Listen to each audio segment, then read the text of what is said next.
So you said that I helped you flip that, yeah? So what kind of things did we do or speak, if you remember, because it was a very long time ago, 10 years ago, what kind of things did we do or speak about that you can remember that helped you to flip that egotistical mindset and say, actually, I'm not untouchable, I'm not unstoppable, I don't want to go to prison, I want to make the best decisions?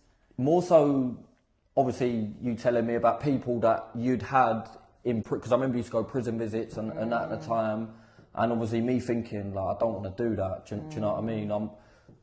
It's a real life story. Yeah, and obviously I had in my head that if I ever went to jail, like, my life would be fucked, I wouldn't get a job, and so that was always a big thing for me, like, not going to jail.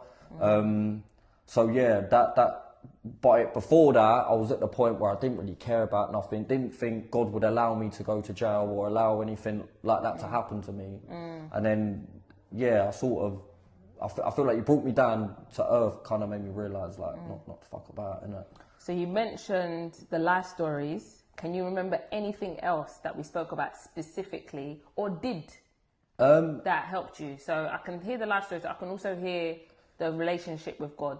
That sounds like that's also a contributing factor. Was there anything else? Not that I can remember. I feel like what it was, when we'd go out, obviously, like, when we'd go out, it'd be like a Saturday or Sunday. Normally I'd be out bowling about, whatever, doing whatever. So I feel like that naturally kept me out of trouble.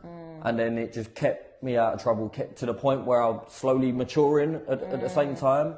And then it got to a point throughout my order where, like, cool, I didn't want no drama, but same way, there was so much going on that I kind of had to do things for what I felt like I had to do things for my own self-protection or my own, do you know what I'm saying?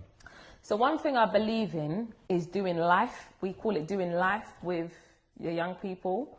And a lot of the time with some professionals or practitioners, they stick to a time slot, which is understandable because that sometimes, you know, you have to have boundaries in the way that you work.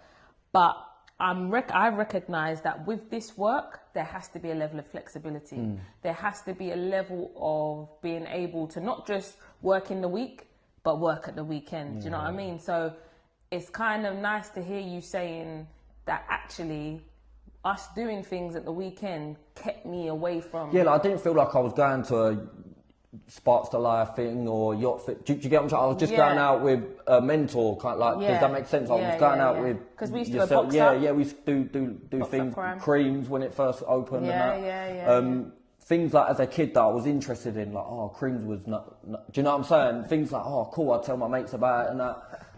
Yeah, kept me out of trouble. Yeah. It was. Okay, that's good to know. And I think there was that element of trying to find out what was going on in the area that you could get involved in. So what do you think helped to form the relationship that you had with me? Because I worked with you officially, because I stayed in contact with you. Yeah. I worked with you officially, I think, was it 2 years? Yeah, something, two and a bit, I think it was. 2 and a bit years, Like, everyone I had before, like I said, it was like, cool, this is your program, like, cool, you're not gonna, don't do that, what have you, like, it's all ticking boxes kind of thing. Whereas obviously with you, the fact it wasn't so structured made it feel better, because it wasn't like, cool, you didn't feel like you're reading out of a script or doing it for a job kind of thing.